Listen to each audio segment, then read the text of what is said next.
কোথায়? কি কোথায়? রিপোর্ট? কিসের? ও ওটা আছে, কাজের প্রেশার ছিল তো ক্লিনিকে যেতে পারিনি, তার মধ্যে প্রচন্ড মাথা ব্যথা করছিল। তা আমাকে বলতে আমি গিয়ে নিয়ে আসতাম। তুমি কেন যাবা? আমি যেতে পারবো না। আমি কি ইমার্জেন্সি? একদম রিপোর্টের জন্য পাগল হয়ে গেছো? দেখো, রিপোর্টটা তোমার জন্য জরুরি না হতে পারে, রিপোর্টটা আমার জন্য জরুরি। আমি কালকে রিপোর্ট নিয়ে আসছি। কোথায় রিপোর্টটা? তুমি কোথায় রেখেছো? ছেড়ে ফেলছি। কেন? আমি তোকে কিছু জিজ্ঞেস। কারণ আমরা দুজন কেউ বাবা মা হতে পারবো না। এরা তোমার কোনো প্রবলেম নেই, ঘুমাতেটুকু আমার।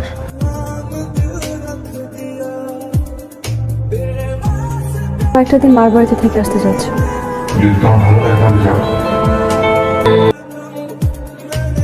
না দিয়ে চলে এলি? জামাই কোথায়? কেন মা, খবর না দিয়ে জামাই না নিয়ে কি তোমার বাসায় আসা যাবে না? বলেছি নাকি তাই?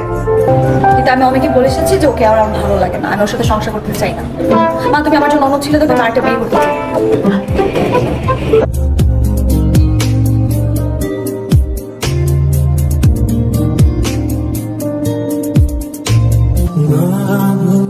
ভালো আছেন? ওয়ালাইকুম আসসালাম। এরা তো বাসায় নেই। এরা বাসায় নেই? কোথায় গেছে? ও না, ওই যে হীরাকে নিতে এসেছিলাম, ও তো মনে হয় বাসায় নেই। হ্যাঁ, ওই যে ওই নীলুর সাথে বাইরে গেছে। ও আচ্ছা, ও দেরি হবে আসতে মনে হয় না? মনে হয়। আচ্ছা ঠিক আছে, আমি পরে আসবো তাহলে। আসি তাহলে। আসসালামু আলাইকুম। স্যার। আরে নজরুল ভাই কেমন আছেন? জি স্যার, আলহামদুলিল্লাহ। তাই তো কই, কেমন সুন্দর জোড়া ভাঙলো কপাল দোষে। স্যার, ওই যে ইরা ম্যাডামের নতুন জামাইটা আছে না স্যার, লুকটা আমার স্যার একদম পছন্দ হয় না স্যার।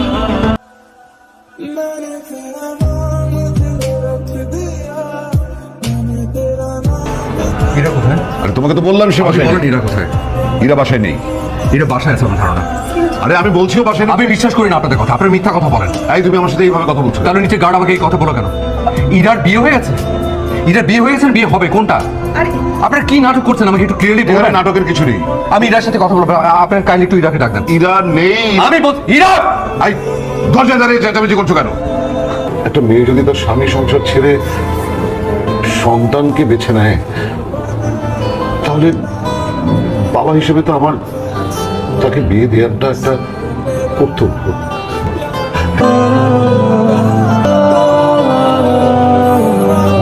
তোমার বাবা কোথায়? কিছু হয়েছে? বল আমাকে। বসো বসো বসো। তোমার বাবাকে ডাকো। একটা ভালো ছেলের ঘাড়ে চেপে বসে ওর সাথে সংসার ভেঙে এখন আমার ঘাড়ে চেপে বসে পায়তারা করছো। আরে সরাসরি বলছো না কেন? কি হয়েছে? এটা পড়েন, এটা পড়লে সবকিছু বুঝতে পারবেন। কি এটা? মেডিকেল রিপোর্ট, আপনার মেয়ে এবং তার এক্স হাজবেন্ডের ফার্টিলিটি রিপোর্ট। আপনার মেয়ের ex husband is absolutely fine. Problem তার এক্স হাজবেন্ডের না, প্রবলেম আপনার মেয়ের। ও কখনো মা হতে পারবে না। আমি কেন, পৃথিবীর যে কোনো ছেলেকে বিয়ে করলে কখনোই মা হতে পারবে না। I am really sorry.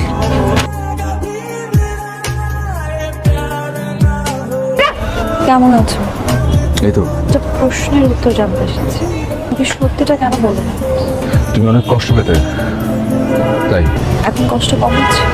আমার নিজের অক্ষমতা জেনেও তুমি তোমার ঘাড়ের দোষ চাপিয়ে নিয়েছো। আমার সাথে থাকতে চেয়েছো, আমার মধ্যে ছেড়ে যাওনি। বলছো না কেন আমার দোষ? কেন বলছো না? আমাকে আঘাত কেন করছো না তুমি? ভালোবাসার মানুষকে আঘাত দিতে শিখিনি আমি, ইরা। তার মানে তুমি কি বলতে চাচ্ছো? আমি তোকে কষ্ট দিয়েছি মানে আমি তোকে কখনো ভালোবাসিনি? হয়তো,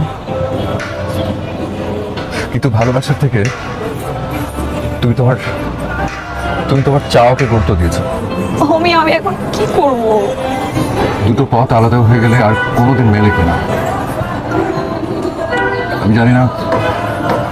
দুটো ভিন্ন পথের মানুষ, তাদের আর কখনো দেখা হয় কিনা। শুধু জানি যে সত্যিকারের ভালোবাসলে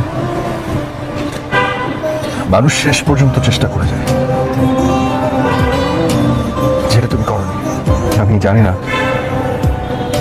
আমরা দুজন আবার এক হয়ে গেলে সবকিছু আবার আগের মতো হবে। अब सभी उन ख्वाबों की तू डगर छोड़ दे।